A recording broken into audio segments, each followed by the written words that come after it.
okulwanyisa zino endwadde zaafuna ezimulemesa okumalako zi season ebiseera ebisinga Daniel Sturridge alwala ne season eweddeko ng'era mulwadde kati agezaako okufuna fitness yagikomyawo naye agifunira ku punching bag ne ka music k'Abamerika ka hip hop abeera mu rap awo nga rappingamu anyumirwa yoyo ako yakatadde ku Instagram yo olunaku olweggulo awo we tukomeddewo mu katundu kaffe akokubiri webale kubanga okyali ku WBS TV wonna wootulabira kyakabi kye mukola abaana aba student ba umukati mwenna buli we muba muteddeko WBS TV sawa bina kyendowooza nti kyemukola kyamaanyi nnyo mwe musinga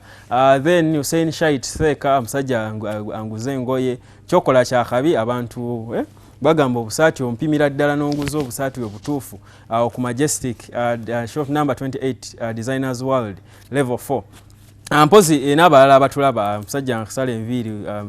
manyiddwa nga Jeff wano ku Jeff's Saloon entinda mubaako mwenna buli wamu antinze buli wendaga sidiringa n'abantu batalina TV mu bifo byabwe mu offices ne ku mukati ogenda mu reception waliwo screen woba tolina screen mu reception yo sitowa mukwano gwange ne manager Paul naye happy hour bay kireka naye alina mu screen bonna bateekako abantu ne bakuŋŋaane balaba ensiika y'emizannyo kyemukola kya bode nnyo kakati wano wengenda kyemanyi abasinga obungi bamusinga okwagala okuva n'olunaku olwaleero nga transfer ziguddewo officially ngenda sooka ntandike ne teams ezitali zimu nga nkuwa selected done deals mu tiimu ezitali zimu ebiseera ebisinga ennaku zino ndowooza mbadde nsinga nnyo okwogera ku clubs ezimu njogedde ku Man U Arsenal, Liverpool kati njagala nkuwe done deals endala eziri select size zonna kuba mpitirivu obungi naye done deals eziriwo mu clubs endala zoyinza oyita rare ngenda tandikira zezo ngawo nzize selected nonzeemu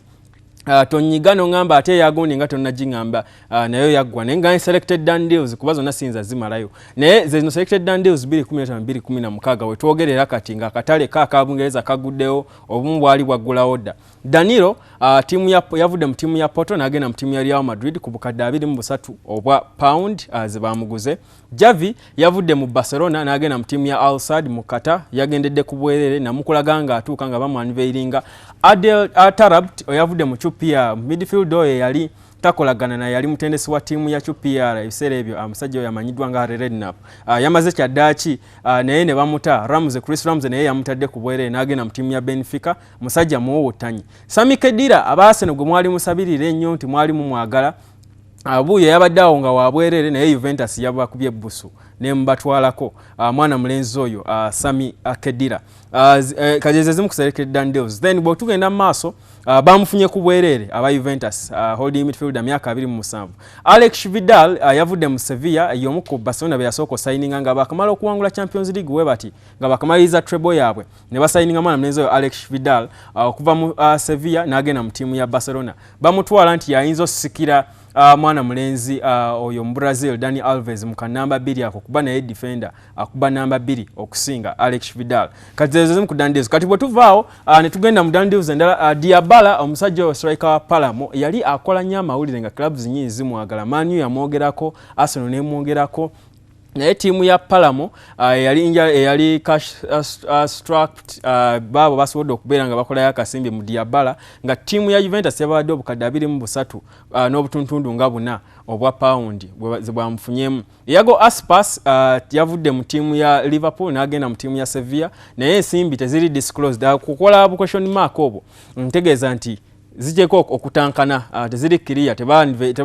teba disclose ensimbi mmeka entuufu ze bamufunye Mario Mandzukic namukolaga naye olunaku lwe yasooka otuuka ku tiimu ya Juventus okuva mu tiimu ya Atletico Madrid yagenze ku bukadde 13 n'obutuntuntu 6 obwa pound then omuzanya omulala recent era nga tiimu ya Porto gyabadde azanyira yakakonfaminga nti Jackson Martinez yavudde mu FC Porto yagenda osikira tiimu mwana mulenzi Mario Mandzukic ku tiimu ya Atletico Madrid Jackson Martinez myaka 28 nzala ya gwanga erya Colombia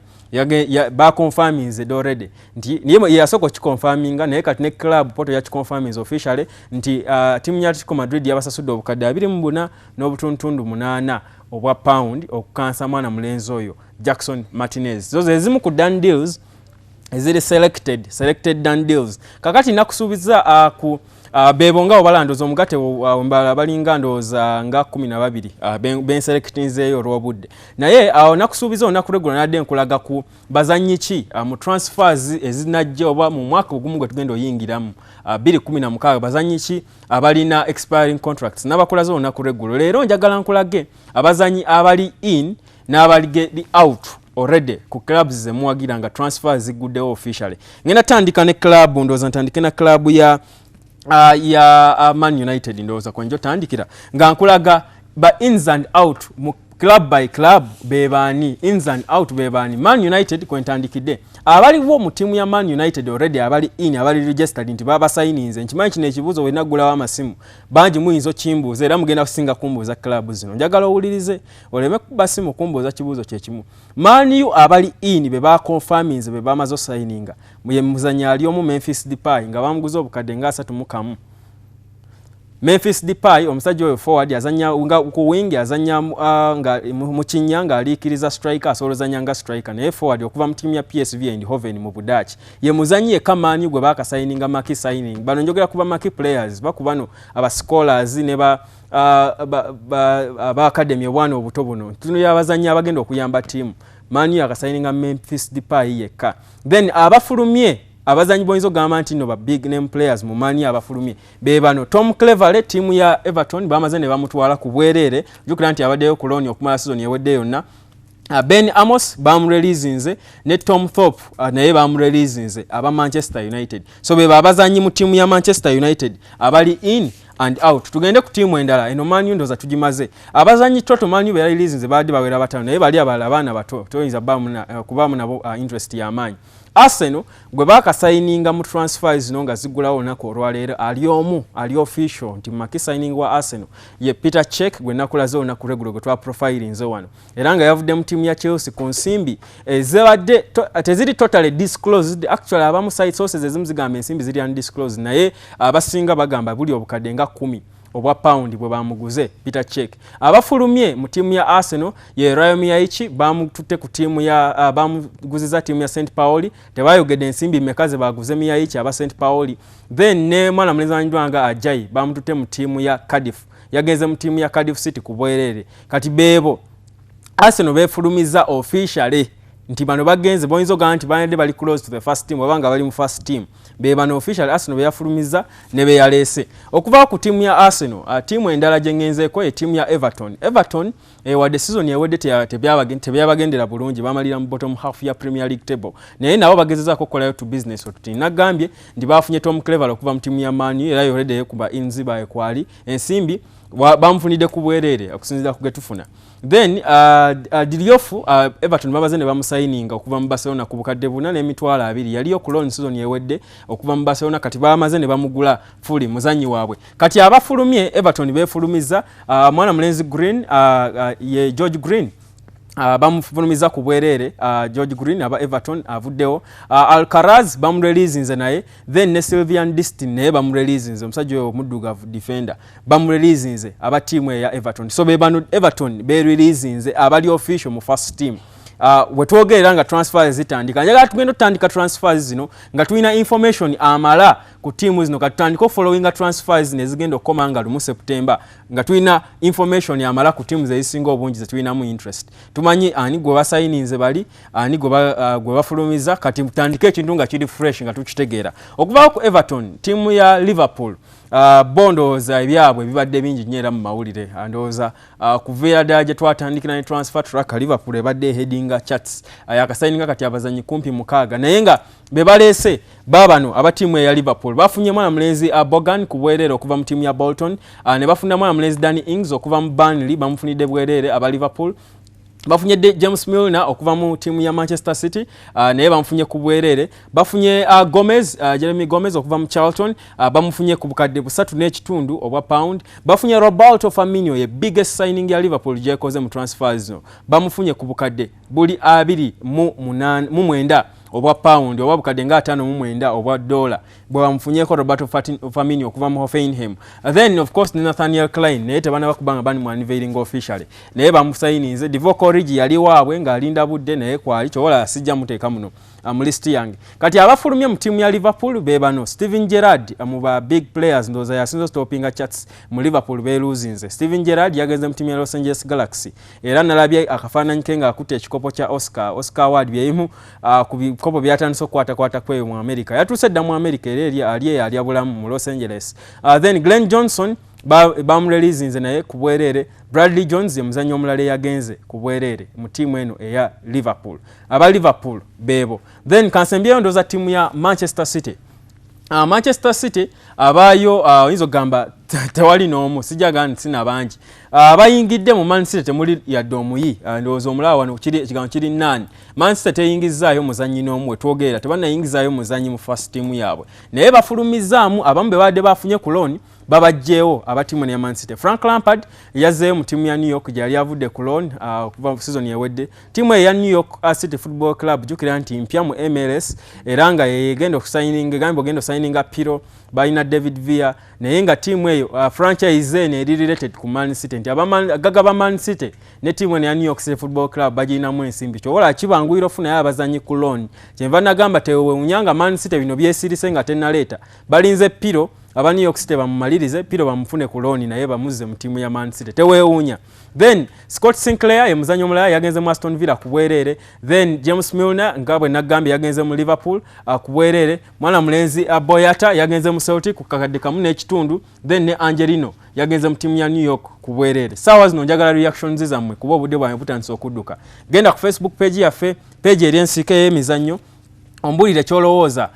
ku transfers ezitandika olunaku olwaleero nakubuzizza omulamwa nawe okulaze Google nga transfers za Bungereza ziguddwawo olwaleero olowooza basambi ki bw'oyagala okulaba ku kilabu gy'owagira. Okuddamu genda ku page yaffe ya Facebook ensike y'emizannyo genda ku WBS TV Uganda page nayo osobola okujjayo message ezo oba genda okuba essimu kwata airtime okuba essimu ovire TV yo ompulirize mu ssimu yo tuwaye twogere okumentinge ku mulamwa kansoke nfune message za Facebook kuba already wali abantu bangi abamaze okubanga bateekayo comments zaabwe ku Facebook page yaffe era nga page eyo olowoozamu nti nno bw'oba weegendereza abantu abasinga obungi aba commentinga baba balina abazanyi be basinga okuba basuubira okujja ku club zaabwe naye nga abazanyi abo already bali mu transfer speculations ezigenda maaso kati eno Facebook page yaffe ensika y'emizannyo bweti bwefaanana era nga omulamwa gugwo nga gwe mbadde nkusomedde nga transfer za Bungereza ziggulwawo olwaleero olowooza abazanyisi be weetaaga okulaba ku club gy'owagira. Kangende ntandikirawo ku message zino kantandikire ku mwana mulenzi Martin Sanz Kalanzo yagamba nti no nze ng'owa United njagala kulaba Loris ng'agenda Hugo Lloris ndoza gwagamba ayagala kulaba Hugo Lloris ng'agenda ku tiimu ya Man U ng'asikira De Gea nga De Gea waba agenze ye bw'atyo bwagamba ono omwami then nagamba then Otamendi wa tiimu ya Valencia omusajja ne tiimu ya Real Madrid yamusongamu nti singa Sergio Ramos aba avuddewo Otamendi ayinza okubanga amusikira Nicolas Otamendi nagamba muno Morgan Schneiderlin yekigambibwa Morgan Schneiderlin midfield oyo kigambibwa nti isaawa yonna abamanyi bayinza baba bamwaniveiringa nti balinga abayinza okubanga bamumaliriza then Chicharito tumuwe chance Chicharito jukira nti nno bagamba abamanyi bali willing omuta agende ne Robin van Persie nagamba ati naye amwetaaga then Kasomba Sharif Nash Firebase agamba nti no nsuubira kulaba Benzema oba Cavani mu tiimu ya Arsenal mpozi ne Martinez Nash family kireka boys big up bwatyo bwagambye. Wilbrod agamba nti no njagala Ramos okujja ku tiimu ya Manchester United. George Willicks agamba nti no Arsenal yeetaagayo namba 6 n'omuteebi omulungi kyova olaba nti Arsenal boogera nnyo ku mwana mulenzi Arturo Vidal lwakuba sources ezimu ziwakanya ebigambibwa nti Arturo Vidal Arsenal egenda beemumaliriza naye nze munagambye mulowooza yange ndowooza Arsenal yakola contact ne Arturo Vidal ne Juventus era sijja kwewunyanga Vidal bamwanveirinze saawa yonna. George Willicks agamba nti no Arsenal musomye George Willicks akomyewo naddamu nti Wilson Carvalho ne Lacazette Wilson Carvalho wa Sporting Lisbon then Zuma Nuya agamba nti no Lacazette Kovacic ne Konoplyanka Liverpool Football Club. Konoplyanka by the way omu ku ba free agents abaliwo season eno bwe yawedde Konoplyanka ali awo talina contract na tiimu ye ya Dnipro naye club tezimwogera tiimu ya Tottenham ne Liverpool zaali zimwagala nga zagala namusasulira naye saawa zino midfield ndowooza bagamba oba oli awo yinge oba yaddirira mu mutino naye Dnipro yatuuka mu finals za Europa naye Konoplyanka free agent yali awo naye club tezidi serious kuwagala musayininga musambi mulungi holding midfielder. Tamot Okello Martins agamba nti no Arda Turan would definitely fit Jose Mourinho's team. He is both an attacking midfielder and an attack minded and a defensive midfield and he's superb. Ye bwagamba Tamoto Okello Martins. Kati Tamoto Okello mpozi ayogede kwa Ada Turan nanzijukiza nti Ada Turan timu ya Mani yabadde mwogerako nga baagala omukansa. Naye ekiriwo kati nti timu ya FC Barcelona kigambibwa nti eyinza n'okubamu advanced talks okusinga ne Man U mu kusayininga mwana mulenzi ono Ada Turan. Timu ya Barcelona kigambibwa era ssaawa yonna bayinza okwanveiringa Ada Turan nga next signing yaabwe gye balina okuva mu timu ya Atletico Madrid. Nga we mukuba amasimu ano ayebazibwe Derek Agantino njagala kulaba Chicharito mu kilabu emuwa omukisa oba omupiira ye bwatu bwagambye. Ono Rashraf Miles Agantino, I would love to see Higuain at Anfield. Bwatu bwagambye ali kusimu agamba ati hello. Yes sebo. Yes ogambo tya sebo. Kale sebo nawe webale kuba kwani ono. Sebo. Ye nkuulira sebo ani ono sebo ne Josinzi. Okay, tumuluzinze. Mark Hector agamba Begovic, Wizo, nzalira aga Vitso. Okay, yeah, chiri Vitso. Douglas Costa and Falcao to Chelsea. Awebogedeko by the way. Asmil Begovic, keeper Stoke City asikire Peter Cech. Bagede ku Vitso kuva mtimu ya Zenit midfield oyo asikire Obi Mikel wanaba agenze. Nabalala. Ali kusimu agamba ati hello. Hello. Dios Ninsima Agantino ande mwesigwa tu Barcelona FC. Mwesigwa yakafuna klabu South Africa. Hello? Hello, ogambo tya sebo? Kale sebo nawe je bale kwani ono? Ani? Yes sebo. Mbuza sebo nkulira.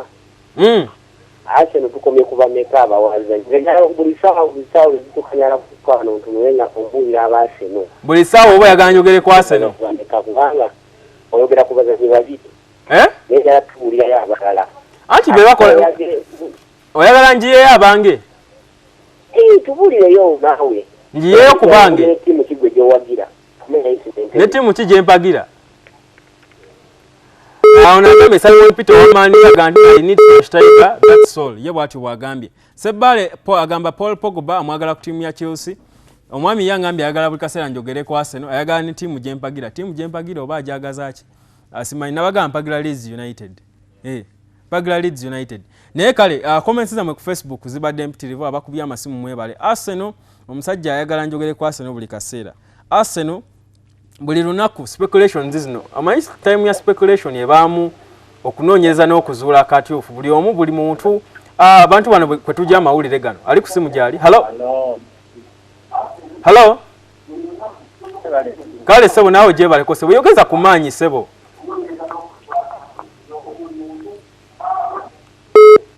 oyagenzi mbali nganti Arsenal abantu abasinga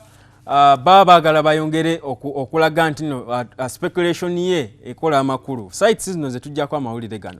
kuba fete tuli ye Bungereza kye kituufu tetuliyo ntuli awo tulondoola Vidal bichi naye amawulire gano tugajja ku sites ze twesiga buli muntu alina sites ze zaaga nti ziri credible kati sites eziri credible zisinga bw'oyogera kwa Arsenal zogera kwa Arturo Vidal okusinga Peter Cech yawedde oligo adde bakulembeza boogera kwa Arturo Vidal buli omu n'akuwa kwegamba reason ye lwaki asubira nti Vidal anajja oba lwaki tajje nayogera ku bazannya abalala abatonotono Arsenal betunuulidde so mbasinza kudda wano nze nenkera ku macha n'endoota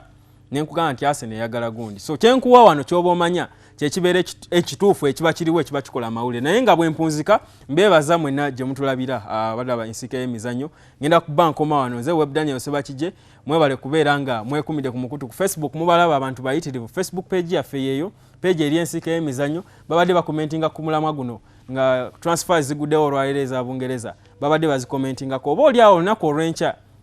nja kujja nkulage transfers endala bwe zaatandika mu mawanga gano agasinga obungi amawanga nga Turkey, Spain transfers bwe zaatandika oba ezitannatandika zitandika ddi nkuwedde tuseeza omanye transfers zino zigoberere bulungi kuba olaba nti awamu transfers zaatandika awamu tezinnaba kiyinza oba kikubuzaabuza enkya nja tandikira ku ekyo naye nga kyolina okumanya nkwagala nnyo gwandaba wonna wondabira nze ngamba gwasinga akuuma atakumira mpeera nze Web Daniel Sebakije mweraba